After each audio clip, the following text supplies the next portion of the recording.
सभी को जय सिया राम।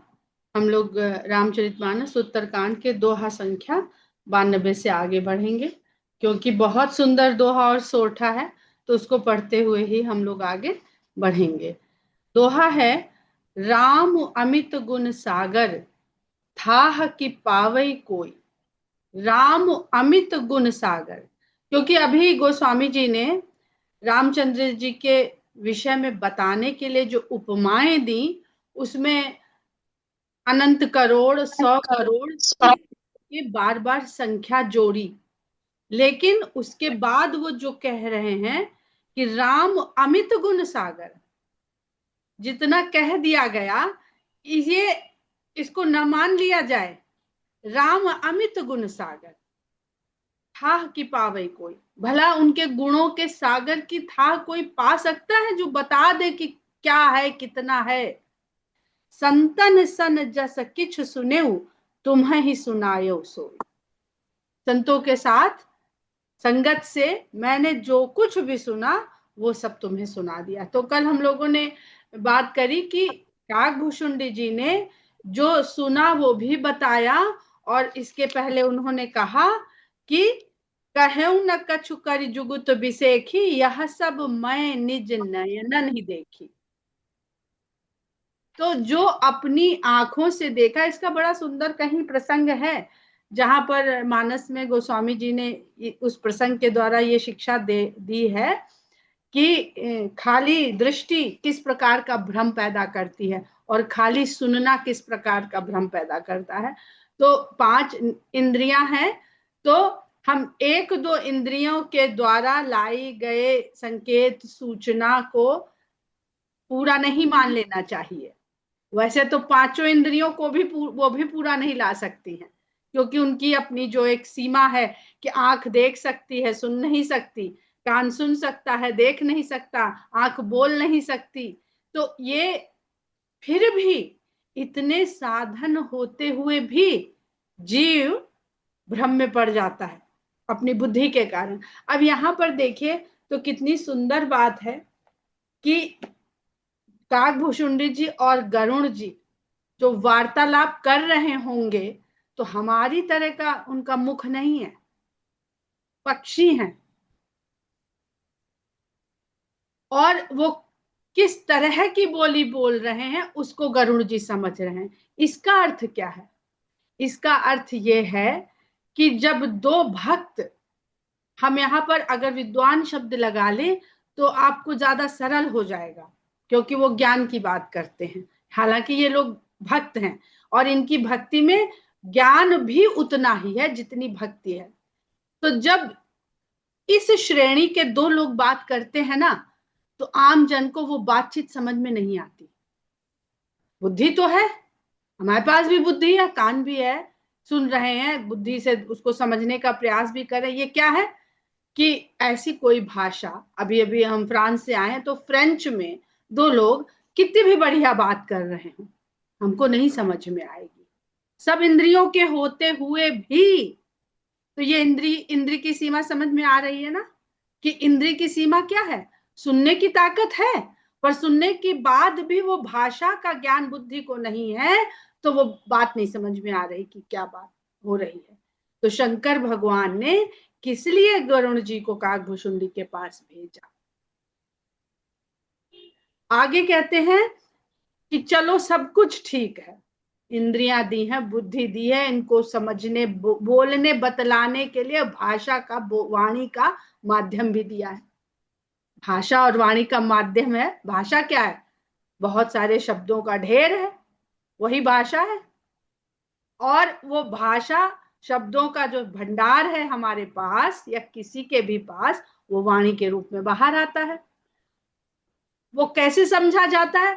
वो जो शब्द बोले जा रहे हैं, हमने कहा पानी या जल या वाटर, तो हमको उसका अर्थ पता है। अब वो तो नहीं कह रहा कि हम जल है, हम पानी है, हम वाटर है, पर हमारे सुनने में हम उस शब्द को इस तत्व के रूप में जानते हैं। तत्व ज्ञान क्या है? तो अगर हम उस शब्द के द्वारा उस तत्व के रूप को जानते हैं, तो हमसे समझ में आ जाएगा कि हमसे क्या मांगा गया या हमने क्या मांगा। लेकिन उसी तत्व को अगर किसी ऐसी भाषा के शब्द के द्वारा कह दिया जाए जिसका हमको ज्ञान नहीं है, एयरपोर्ट पे हमें टॉयलेट पता करना था, हमने पूछा, उसने समझ तो लिया क्योंकि टॉयलेट लिखा था, तो हमने उसी वैसा बोल दिया, तो उसको ये समझ में आ गया कि हम टॉयलेट पूछ रहे हैं, हालांकि उनके उच्चारण अलग हैं, लेकिन वो किधर है वो हमें समझाता रहा, हम नहीं समझ पाए। तो उसी तरह अगर हम पानी मांगे अपनी भाषा में और अगले को नहीं पता है कि हम पानी, जल, वाटर ये सब कौन सा तत्व है, तो वो हमें हमारी प्यास नहीं बुझा पाएगा। और हमें नहीं पता है तो हम मांग नहीं पाएंगे कि ये कैसे समझेगा। तो ये भाषा की दुरूहता है। तो दो लोगों के संवाद के बीच में जो माध्यम है वो भाषा है, उसका एक दूसरे को जानना बहुत आवश्यक है। ये तत्व भाषा के द्वारा जो तत्व को समझने की बात होगी, जिसको हमने पानी के द्वारा समझा, तो इसी को गोस्वामी जी ने जो कहा है ना, एक जगह, गिरा अर्थ जल बीच सम कहियत भिन्न न भिन्न। तो जो वाणी है और शब्द है वो देखने में अलग अलग है, लेकिन बात तो बस जल तत्व की हो रही है। वहां पर लहर और गिरा अर्थ जल बीच सम, जल और लहर कहने में अलग है, कहियत भिन्न न भिन्न, कहने में तो अलग है लेकिन है नहीं अलग। तो ये इसके भी चक्कर में ज्यादा ना पड़े अगर, क्योंकि यहां तो मिल गए काकभूषुंड जी और गरुड़ जी, और भाषा उनके बीच में व्यवधान नहीं थी, माध्यम थी, खग जाने खगही की भाषा। उन्होंने, शंकर भगवान ने कहा, भाई क्यों भेज दिया, आप तो चाहते तो बता देते, आपके लिए क्या मुश्किल है, हम तो बता देते, पर उनको समझ में आती है हमारी भाषा की नहीं समझ आती, इसलिए हमने वहां भेजा जहां एक दूसरे सुनने वाला श्रोता और वक्ता एक दूसरे की भाषा जानते। तो आगे गोस्वामी जी सोठा लिखते हैं, भाव बस से भगवान, भगवान भाव के वश में है खाली, सुख निधान करुणा भवन तज ममता मद मान। अब भाव में अगर ममता, मद, मान ये जुड़ा हुआ है तो कौन सा भाव, वो तो भाव के वश है, मुंह से कुछ भी शब्द बोल रहे हैं, कुछ भी बढ़िया बढ़िया बखान रहे हैं, पर भाव उसमें मान का, मद का, ममता का है, तो पहुंच वही रहा है, ये वाणी नहीं पहुंच रही, ये वाणी के शब्द नहीं वहां कनेक्ट कर रहे हैं जाकर के। भजिए सदा सीतारमन, सुन भुसुंडी के बचन सुहाए, हर्षित खगपति पंख फुलाए। भुसुंडी जी के इस प्रकार के वचन सुन करके गरुड़ जी बड़े हर्ष में भर गए, और हर्ष ऐसा भरा उनके अंदर कि उन्होंने पंख फुला लिए। आनंद, आनंदातिरेक की ये कहने का ढंग है। जैसे जब हम लोगों ने अरण्य कांड में पढ़ा था, तो मुनि के रोए ऐसे फूल गए थे कि जैसे उन्होंने लिखा जैसे कटहल का फल हो, वैसे ही यहाँ पर गरुड़ जी आनंद के कारण, हर्षातिरेक के कारण उन्होंने पंख फुला लिए। नयन नीर मन अति हर्षाना, आंखों में जल भरा है और मन में अत्यंत हर्ष है। श्री रघुपति प्रताप उर आना, और ये सब फूला कैसे, बढ़ा कैसे, श्री रघुपति का प्रताप उनके हृदय में आ गया। बाछिल मोह समुझ पछताना, अब जो इस पहले उन्होंने मोह के कारण जो जो उनको समझ बैठे थे, उसको सोच के समझ के पछताने लगे।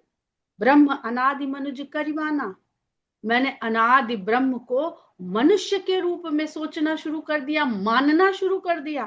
पुनि पुनि काग चरण सिरुनावा, बार बार काग भुषुंडी जी, काग लिख रहे हैं गोस्वामी जी, खगपति और काग, तो पद को देखिए कैसे वो यहाँ पे समझाने का प्रयास कर रहे हैं। खगपति और काग, पुनि पुनि काग चरण सिरुनावा, काग के बार बार उन्होंने चरणों में शीश नवाया। जानी राम सम प्रेम बढ़ावा, और उनको राम के समान ही मान करके उनके प्रति भी उनका प्रेम बढ़ने लगा, बढ़ता गया। गुरु बिनु भवनिधि तरई न कोई, जो बिरंची शंकर सम होई। गुरु के बिना इस भवसागर को कोई भी पार नहीं कर सकता है, चाहे वो ब्रह्मा और शिव जी के समान ही क्यों ना हो। अब देखिए तो शंकर भगवान राम को अपना गुरु मानते हैं, सबका गुरु है। संसार के गुरु शंकर हैं, माता पार्वती गुरु के रूप में ही उनको स्वीकारती हैं, तभी उनसे ज्ञान प्राप्त करती हैं। कथा और सारी विद्या, जितने भी विद्या हैं, शास्त्र हैं, सब भगवान शंकर ने माता पार्वती को प्रदान करी। संशय सर्प ग्रसे मोहिताता, दुखद लहर कुतर्क बहुब्राता, तव स्वरूप गारुणी रघुनायक, मोहि जियायौ जन सुखदायक। तो गरुड़ जी कहते हैं काकभूषुंड जी से कि संशय के यानी शंकाओं के सर्प ने मुझे ग्रस लिया। हे तात, शंकाओं के सर्प ने, हम शुरू से हम लोग बात कर रहे हैं कि ये जो सर्प भ्रम का ही प्रतीक है, जहां जहां सर्प कहा जा रहा है भ्रम के प्रतीक के रूप में है। तो देखने में क्या है कि गरुड़ जी ने उन सर्पों का भक्षण किया जिन नागपाशों ने भगवान राम को बांध लिया था। लेकिन हुआ क्या, संशय सर्प ग्रसेउ मोहिताता, शंका रूपी सर्प वो गरुड़ जी सर्प को अपना ग्रास बना रहे हैं। ग्रास यानी कौर, गस्सा, हम लोग सब कहते हैं ना, ग्रास शब्द से ही गस्सा वस्सा बना। तो वो तो सर्पों को अपना ग्रास बना रहे हैं, लेकिन उल्टा हो रहा है माया मोह के कारण कि वो सर्प गरुड़ जी को ग्रास बना रहे हैं। संशय सर्प ग्रसे मोहिताता, मैंने सर्पों को नहीं ग्रसा। डसना और ग्रसना फर्क है। यहाँ पे गोस्वामी जी संशय सर्प डसे मोहिताता भी लिख देते। तो जब डसता है ना, डसने का जो विष है वो बुद्धि को प्रभावित नहीं करता, वो देह को प्रभावित करता और व्यक्ति की मृत्यु हो जाती है। लेकिन जब ग्रास किया जाता है तो जो जैसा भोजन खाया वैसा मन और बुद्धि बन जाती है। तो इसलिए गोस्वामी जी यहाँ पर ग्रसेव कहते हैं, मैं उसका ग्रास बन रहा था। तो बुद्धि में, और कैसा सर्प था वो, शंका रूपी सर्प था। कहाँ जा रहा था, सीधे मेरी बुद्धि में उसका प्रभाव हो रहा था। और दुखद लहरी कुतर्क बहुब्राता, उसने मुझे ग्रस लिया तो दुख क्या हुई, दुखों की लहर। सांप जब डसता है, अब यहाँ पे डसने की बात, क्योंकि यूजुअली सांप तो डसता ही है, डस के ही अपना प्रभाव डालता है, तो उसके विष के कारण लहरें उठती हैं, आदमी ऐसे छिटकता है, फटकता है, उसका जैसे जैसे विष का असर होता है। तो ये लहर बुद्धि में उठ रही है, ये शरीर में नहीं उठ रही है। तो इससे भ्रमित मत होइएगा कि लहर कैसे उठ रही है, वो तो ग्रास बन गया।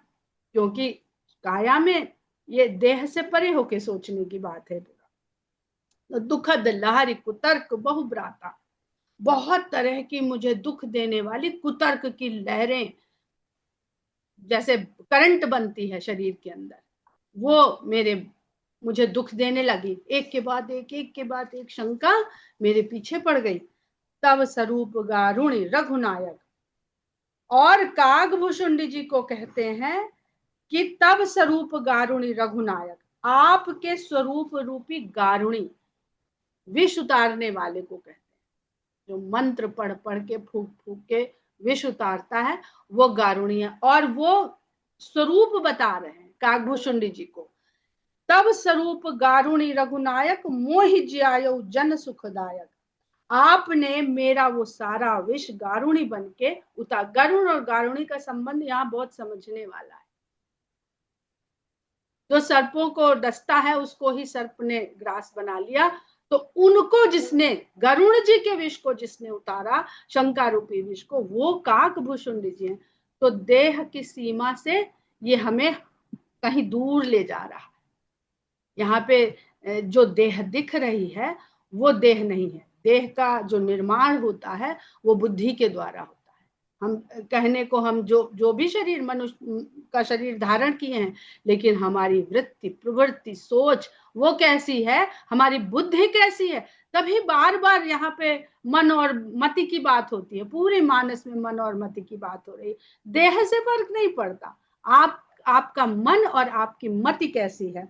मोह जियायो जन सुखदाय, मुझे जिला लिया, बचा लिया, क्योंकि इन कुतर्कों में फंसा रहता तो मैं कभी भी इन शंकाओं से मुक्त नहीं हो सकता था।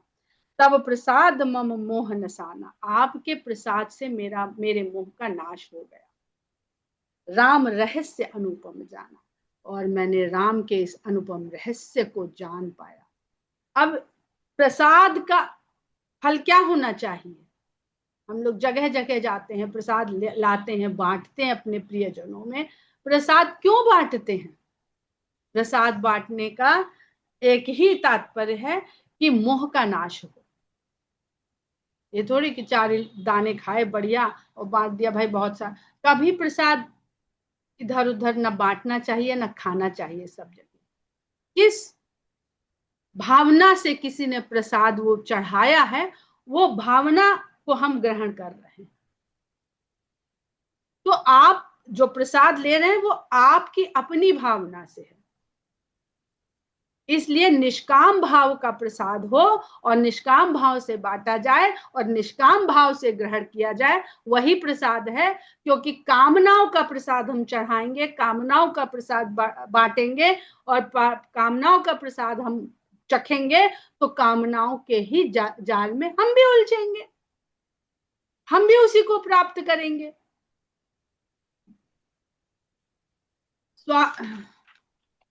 ताहि प्रशंस विविध विधि शीस नाई कर जोड़। इस प्रकार काकभूषुंड जी की अनेक प्रकार से प्रशंसा की गरुड़ जी ने, और शीश नवा करके हाथ जोड़ करके वचन विनीत सप्रेम मृदु बोले गरुण बहोर। फिर गरुड़ जी बहुत प्रेम से विनम्र वचन, मीठे वचन, कोमल वचन में काकभूषुंड जी से फिर बोले। अभी उनका कुछ चल रहा है भीतर ही भीतर, और जानना चाहते हैं। प्रभु अपने अविवेक ते बूझो स्वामी तो ही, कृपा सिंधु सादर कहु जानी दास निज मोहि। मोह तो चला गया, लेकिन अभी विवेक पूरी तरह से नहीं आया। प्रभु अपने अविवेक से, मैं अपने अविवेक के कारण, आपने जो बताया अभी तक वो सब तो बहुत समझ में आया, लेकिन अभी मेरा अविवेक जो मेरे भीतर विद्यमान है वो पूरी तरह से गया नहीं है। तो हे स्वामी, आपसे एक और बात पूछना चाहता हूँ। हे कृपा के सिंधु, सादर कहूं, आपसे मैं आदर सहित कहता हूँ, इसको अन्यथा ना ले लीजिएगा कि मेरे भीतर कोई अभी भी अपने श्रेष्ठ होने का भाव है। क्योंकि मैं तो खगपति ठहरा, वो नहीं कह रहे हैं, ये हम कह रहे हैं। खगपति कहाँ खगपति और कहाँ का। तो सादर कहूं जानी दास निज, मुझे अपना दास जान करके वो भी मुझे बताइए। तुम सर्वज्ञ तज्ञ तम पारा, सुमति सुशील सरल आचारा। तुम तो सर्वज्ञ हो, सर्वज्ञानी हो, सब कुछ जानने वाले हो और तत्व के ज्ञाता हो, तज्ञ, तत्व के ज्ञाता हो। आप लोगों ने एक सरनेम सुना होगा, त्यागी, त्यागी ब्राह्मण। पुराने समय में ये तत्वज्ञ कहलाते थे, तत्व के ज्ञाता। तो जैसे हम लोग अपने गोत्र का या अपने गुरु का जो भी अपनी उपाधि लगाते हैं, तो वो तत्व के ज्ञाता जो होते थे, जो भी मनुष्य होते थे, वो तत्वज्ञ लिखते थे। वो तत्वज्ञ धीरे धीरे तज्ञ हो गया, फिर तज्ञ से त्यागी बन गया धीरे धीरे। तो ये तत्वज्ञ जो कहते हैं ना ज्ञान, वो ज्ञान रखने वाले लोग हैं। तुम सर्वज्ञ तज्ञ तम पारा, और आप तम से परे हैं, तम को आप पार कर चुके हैं। सुमति सुशील सरल आचारा, सुंदर बुद्धि है आपकी, सुंदर सुशील आचरण है, सरल है स्वभाव से। अब यहाँ पे जितनी चीजें देखिए, सुमति सुशील सरल आचारा, यही सब पूरे रामायण में सुनते चले गए हैं हम लोग। भगवान राम के जब व्यक्तित्व के बारे में जहां जहां भी कहा, और भगवान खुद कह देते हैं, तरह तरह से सुमति की बातें कही गई हैं, निर्मल मति की बातें कही गई हैं। ज्ञान विरत विज्ञान निवासा, रघुनायक के तुम प्रिय दासा। तो रघुनायक का प्रिय दास बनने के जो गुण है ना, जो क्वालिटी जिससे हम क्वालिफाई करेंगे, वो यहाँ लिखे हुए। कितनी बार हमने रामायण पढ़ ली, कितनी बार सुना ली, या कितने यज्ञ हवन कर लिए, उससे राम के प्रिय दास नहीं बन सकते हैं। ज्ञान विरत विज्ञान निवास, आपके भीतर ज्ञान भी निवास करता है, विज्ञान भी निवास करता है, और वैराग्य भी निवास करता है। इसलिए आप रघुनायक के प्रियदास हैं। कारण कवन देह यह पाई, तात सकल मोहि कहो बुझाई। अभी देह के बोध से गरुड़ जी छूटे नहीं। ये कौन सा कारण हो गया कि आपने ये देह पाली? मतलब कहीं अभी उनको है कि भले पक्षी सही, मनुष्यों से कमतर देह, लेकिन इनसे मेरी श्रेष्ठ। कह नहीं रहे, लेकिन पूछ रहे हैं ना, तो अभी देह बोध, देहाभिमान से छूटे नहीं। कारण कवन देह यह पाई, तात सकल मोहि कहु बुझाई। लोग कहते ना भगवान की कृपा है, तो भाई दिखनी भी तो चाहिए कि भगवान की कृपा है। अरे पड़े हुए हैं, खाने के लाले पड़े हैं, तो कैसे हम मान लें कि भगवान सब ठीक करेगा? पता ही नहीं है ना हमको। काकभूषुंड जी को तो देह तक से शिकायत नहीं है, सुख साधन सुविधा तो छोड़ दीजिए, जिसको बड़े भाग मानुष तन पावा, वो देह तक नहीं पाई उन्होंने। तब भी रघुनायक के तुम प्रियदासा, कि कहीं मनुष्य को यह अभिमान न हो जाए कि बड़े भाग मानुष तन पावा। रामचरित सर सुंदर स्वामी, पायऊ कहाँ कहु नभगामी। आप तो ये कौवे का शरीर, गोस्वामी जी बहुत मर्यादा के साथ लिख रहे हैं, पर अगर इसको समझा जाए तो आपका तो कौवे का शरीर है। आपने ये सुंदर राम कथा कहाँ से पाली? किसने सुना? भाई हम तो गरुड़ जी थे, हम भी शंकर के पास गए थे कि सब कहते थे कि वही बता सकते हैं, हमको तक को नहीं सुनाया, तो आपको किसने सुना दिया? अब देखिए, बात वही है जो उनके अभी मन में चल रही है। वो तो इसी भाव से गए होंगे, हम जाएंगे शंकर भगवान, अरे आइए आइए अभी आपको सुनाते हैं। अब हमारे प्रिय विष्णु जी के वाहन है, प्रिय हैं, उनकी सेवा में लगे रहते हैं, पर ऐसा तो हुआ नहीं। तो गरुड़ जी को समझ में नहीं आ रहा है किस लिए शंकर ने यहाँ भेजा। और शंकर ने ये नहीं कहा, उन्होंने कहा कि कभी अहंकार किया होगा, इसलिए भगवान ने ये सब माया रची, इनके अहंकार को तोड़ने के लिए। भगवान चाहे तो एक क्षण में गरुड़ जी को भगवान का बोध हो जाए, उनके सत्य का बोध हो जाए। नाथ सुना मैं अस शिव पाही। अब वही कह दिया काकभूषुंड जी ने जो गरुड़ जी सुनना नहीं चाह रहे थे, महाप्रलय हूं नाथ तब नाही। गरुड़ जी कह रहे हैं अभी कि हे नाथ, मैं शिव के पास गया था, और उन्होंने जब आपके पास मुझे भेजा तो उन्होंने कहा कि महाप्रलय में भी आपका नाश नहीं होगा। मुधा बचन नहीं ईश्वर कहाई, सो मोरे मन संशय हाई। अभी संशय पूरी तरह से, कहते हैं ना, आप कोई जांच कराने जाइए, चाहे शुगर की कराने चाहिए और चाहे न्यूट्रिशन की अपने, तो कहते हैं 3 महीने से जो खाया होगा वो आता है, जो कल रात खाया है वो नहीं आता है, आपकी जांच में उसका असर नहीं आता। जो 3 महीने पहले से खा रहे हैं, ये उसका आता है ब्यौरा, मिला जुला सारा घोट दिया ना आपके शरीर ने, सब मिला के उसमें क्या क्या क्या क्या निकाल के भराती, वो आया। तो अभी उनके मन से संशय, वो सर्पों को ने उनको खाया हुआ है या उन्होंने सर्पों को खाया हुआ है, तो वो शंका अभी सारी गई नहीं। तो कहते हैं कि ऐसा शंकर भगवान ने क्यों की कहा है, तो वो ईश्वर है, तो ईश्वर का वचन तो झूठा हो नहीं सकता। लेकिन मेरे मन में संशय है कि ये कौन सी बात हुई कि महाप्रलय के बाद भी आपका नाश नहीं होगा। अग जग जीव नाग नर देवा, नाथ सकल जगु काल कलेवा। ये पूरा चराचर जगत, जीव नाग नर देव, हे नाथ, ये तो सब काल के कलेवा हैं। देखिए खाने पीने की बात हो रही है, गरुड़ जी ने सर्पों को खाया, सर्पों ने गरुड़ जी को बुद्धि को खा लिया, ग्रस लिया, और यहाँ पे काल जो है वो तो सबको खा लेता है, वो कलेवा है, नाश्ता बस, भोजन भी नहीं, उसका पेट भर जाए, भोजन कर लेगा उस दिन पेट भर जाएगा, पर वो तो अभी कलेवा पे ही है, सबको नाश्ते में खाता चलता है।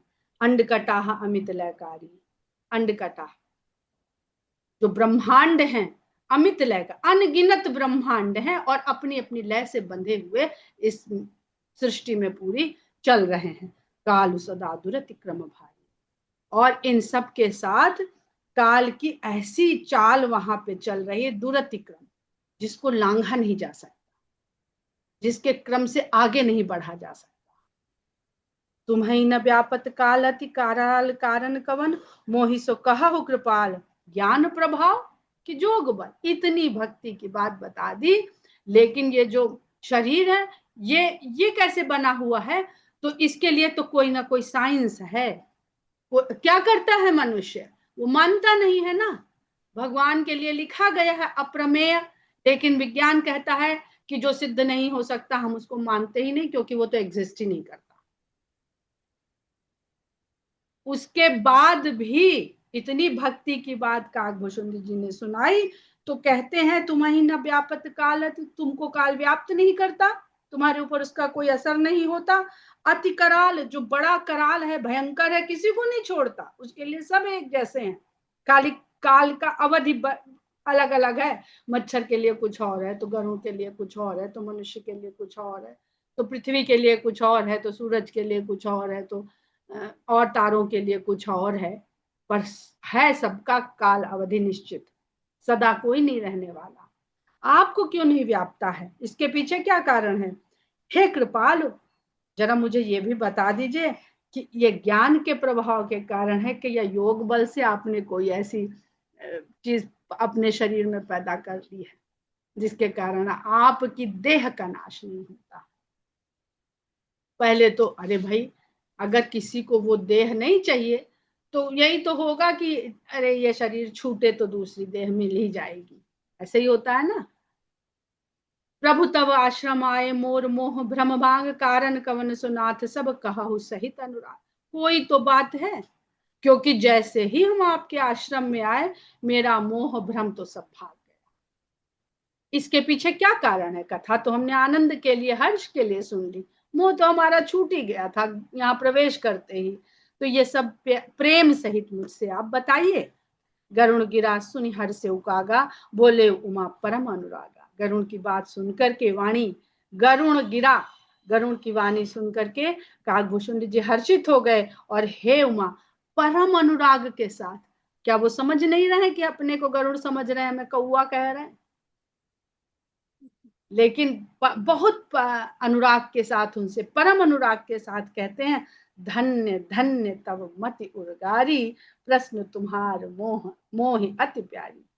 कहते हैं हे उर्गारी, उरग यानी सर्प और अर यानी शत्रु, कि आपकी जो दिशा है, अब आप उन सर्प शंका रूपी सर्पों की शत्रु होने की दिशा में, यानी शंकाओं के अब आप शत्रु होने की दिशा में आगे बढ़ रहे हैं।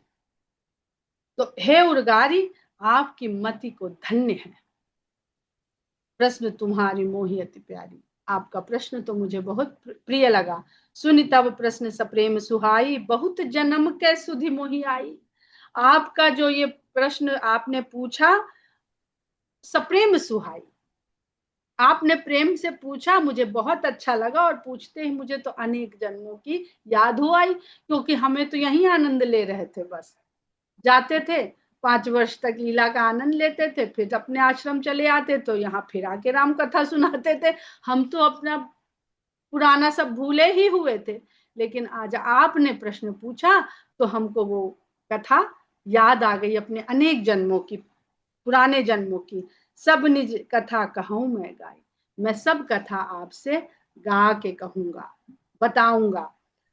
तात सुनहु सादर मन लाई, हे तात, आदर सहित मन लगा के सुनिए। जप तप मख सम दम व्रत दाना, विरत विवेक जोग विज्ञाना, सब कर फल रघुपति पद प्रेमा, तेहि बिनु को न पावई छी। जो आपने पूछा कि ये ज्ञान के प्रभाव के कारण ऐसा है, ज्ञान का कभी नाश नहीं होता। शरीर का नाश हो जाता है, ज्ञान का नाश नहीं होता। ज्ञान आगे बढ़ता रहता है, अपने लिए नई बुद्धियां ढूंढ लेता है, नए स्थान ढूंढ लेता है। हम नाकारे हो जाएंगे तो ज्ञान हमारे यहाँ से कहीं और चला जाएगा जहां उसकी कदर करने वाले। हमारे यहाँ से ज्ञान कोई छीन के नहीं ले गया, ज्ञान को कौन छीन सकता है? ज्ञान, लक्ष्मी कहते हैं ना, लक्ष्मी स्वयं अपना रास्ता चुनती है, अपने लिए स्थान चुनती है, व्यक्ति चुनती है।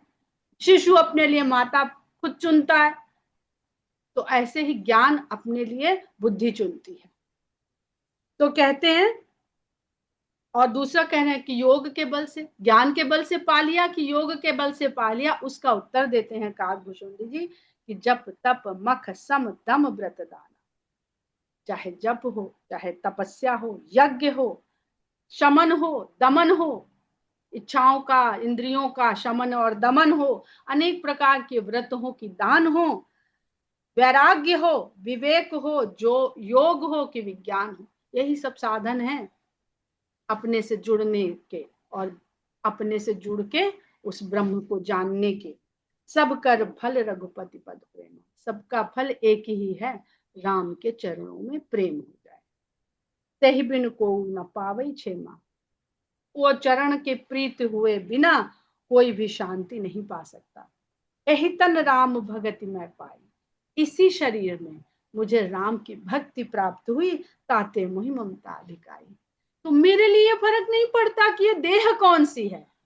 अब ये देखिएगा, इसकी कल हम लोग बात करेंगे कि विदेहराज जनक और काकभूषुंडी, ये दोनों अपनी अपनी तरह के विदेह हैं। उन्हें फर्क ही नहीं पड़ रहा है कि ये देह देह का भूल गया है, उनको भाव ही भूल गया है। यही तन राम भगति में पाई, ताते मोहि ममता अधिकारी। इसीलिए मुझे तन से मोह क्यों है?